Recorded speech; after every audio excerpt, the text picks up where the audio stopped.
Assalamualaikum warahmatullahi wabarakatuh. Kembali lagi dengan materi kita statistika matematika. Kali ini kita akan masuki tentang estimasi bias. Jadi estimasi bias sendiri digunakan jika parameter yang ingin diestimasi memiliki suatu prior distribution atau asumsi mengenai distribusi sebelumnya. Kemudian masalah utama dalam estimasi bias adalah bagaimana melakukan kombinasi. Jadi parameter theta kita akan asumsikan mempunyai distribusi tertentu yang disebut prior distribution. Kemudian nilai statistik W, kita misalkan W sama dengan U X1, X2 sampai Xn dengan distribusi tertentu.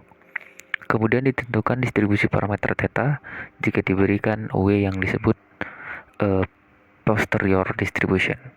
Kemudian ditentukan estimator theta atau pi yang merupakan nilai harapan parameter theta jika diberikan W tertentu. Jadi formulanya di sini ada psi theta dengan syarat W, atau bisa kita tuliskan sama dengan f theta, W, yakni nilai distribusi bersama theta dan W. Kemudian dibagi dengan GW atau nilai distribusi marginal dari W. Kemudian f theta, W bisa kita uraikan kembali menjadi h theta dikali f W dengan syarat theta, di mana h theta adalah prior distribution dan f W theta adalah nilai distribusi di sampling W jika diberikan theta sama dengan theta.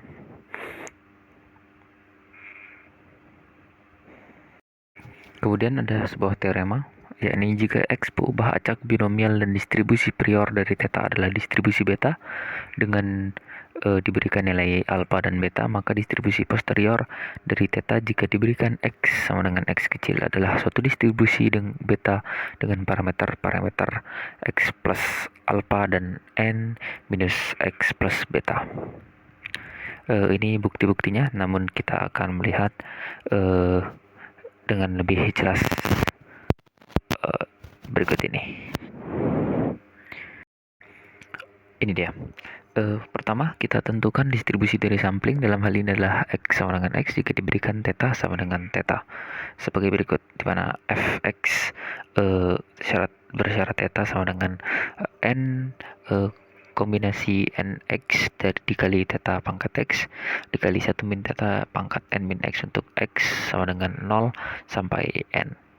Kemudian kita tentukan distribusi prior dari parameter theta pada theta, distribusi beta dengan diberikan nilai parameter alpha dan beta, yaitu h theta sama dengan fungsi gamma dari alpha plus beta dibagi fungsi gamma alpha dikali fungsi gamma dari beta dikali theta pangkat alpha min 1 dikali 1 min theta dikali beta min 1 untuk nilai theta dari 0 sampai 1 dan nilai 0 untuk yang lainnya.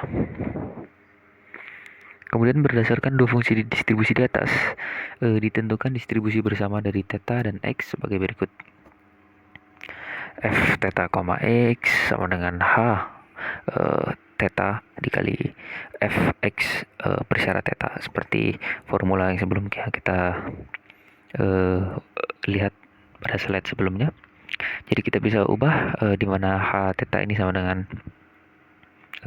fungsi gamma dari alpha plus beta yang ini, yang di atas tinggal kita masukin, terus fx terhadap theta yang seperti ini yang sudah kita lihat paling atas, di mana kombinasi nx dikali theta pangkat x dan sebagainya.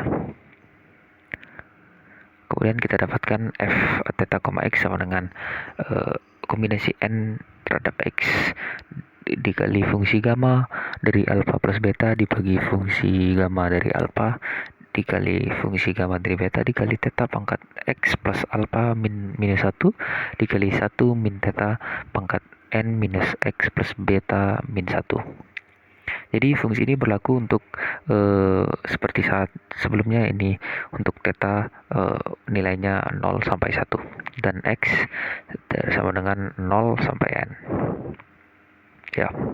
Sementara untuk theta dan x yang lain maka nilai fungsinya adalah 0. Selanjutnya kita tentukan distribusi marginal dari x sebagai berikut. Di mana distribusi marginal kita dapat tuliskan sebagai integral dari 0 sampai 1 dari kombinasi n terhadap x dikali fungsi gamma dikali theta, fungsi gamma dari theta, maksud saya fungsi gamma dari alpha plus beta dan sebagainya. Kita integralkan terhadap theta. Setelah diintegralkan maka didapatkan hasil n kombinasi n terhadap x dikali fungsi gamma dari alpha plus beta dibagi fungsi gamma dari alpha dikali fungsi gamma dari beta dan seterusnya, di mana ini berlaku untuk n x sama dengan 0 sampai n seperti syarat awalnya.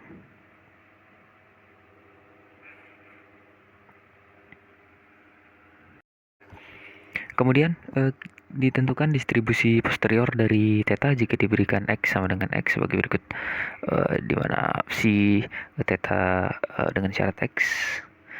Jadi fungsi f theta, x-nya kita masukkan dibagi gx yang sebelumnya juga kita masukkan. Setelah dibagi kita dapatkan hasilnya, yakni fungsi gamma dari n plus alpha plus beta dibagi fungsi gamma dari alpha plus x dikali fungsi gamma dari n min x plus beta dikali theta dan seterusnya, di mana fungsi ini berlaku untuk nilai theta dari 0 sampai 1 dan fungsinya sama dengan nilai fungsinya sama dengan 0 untuk theta yang lainnya. Ini berarti bahwa distribusi posterior dari theta merupakan distribusi beta dengan parameter-parameter x plus alpha dan n min x plus beta.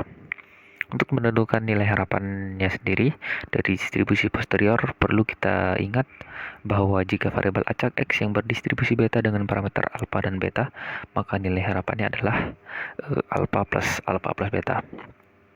Alpha dibagi alpha plus beta, seperti ini sudah kita bahas di pertemuan materi-materi sebelumnya. Jadi tinggal selanjutnya yang kita, karena distribusi posterior dari theta merupakan distribusi beta dengan parameter x plus a dan n min x plus beta, jadi tinggal kita ganti yang di atas alpanya kita ganti dengan x plus alpha, kemudian alpha plus beta sebagai penyebutnya kita ganti dengan n min x plus beta, maka kita dapatkan nilai harapannya adalah x plus alpha dibagi alpha plus beta plus n.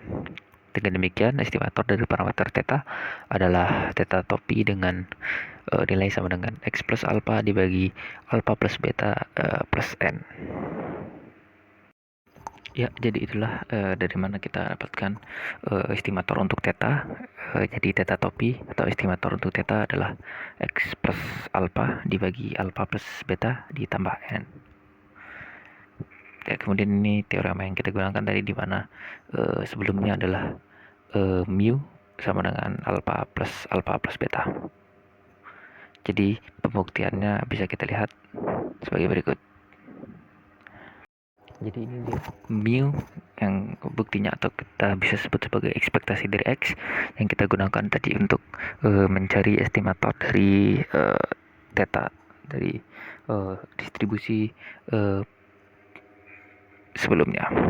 Jadi ekspektasi dari x di mana kita akan mencari nilai integralnya dari x dikali fx dx, itu harusnya dari integral 0 sampai 1, karena nilai fx-nya adalah hanya dari jika x-nya berada di antara 0 sampai 1. Jadi kita ganti fx-nya sama dengan fungsi sebelumnya. Jadi integral 0 sampai 1 dari x dari dikali fungsi gamma dari alpha plus beta dan sebagainya kita turunkan terhadap dx. Kemudian kita bisa keluarkan karena tidak mengandung konstanta x.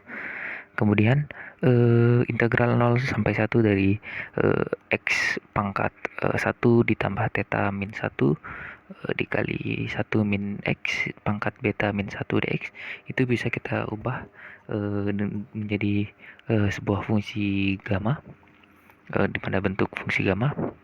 Jadi theta plus satunya kita ubah menjadi fungsi gamma. Jadi kita dapatkan fungsi gamma dari theta plus 1 dikali fungsi gamma dari beta dibagi fungsi gamma dari theta plus 1 plus beta. Sehingga kita bisa coret. Kita perlu ketahui juga fakta bahwa fungsi gamma dari alpha plus 1 bisa kita ubah menjadi alpha dikali fungsi gamma dari alpha dikali fungsi gamma dari alpha. Ya, seperti yang di bawah. Jadi kita bisa coret. Jadi kita temukan alpha per alpha plus beta. Untuk variansinya kita bisa tinggal ubah x-nya menjadi x kuadrat, kemudian nanti kita tinggal kurangi hasilnya dengan kuadrat dari alpha per alpha plus beta, sehingga kita temukan juga variansinya adalah alpha dikali beta per alpha plus beta kuadrat dikali alpha plus beta plus 1. Sepertinya tidak perlu karena ini sudah dibahas pada materi-materi sebelumnya. Demikian mungkin. Terima kasih. Wassalamualaikum warahmatullahi wabarakatuh.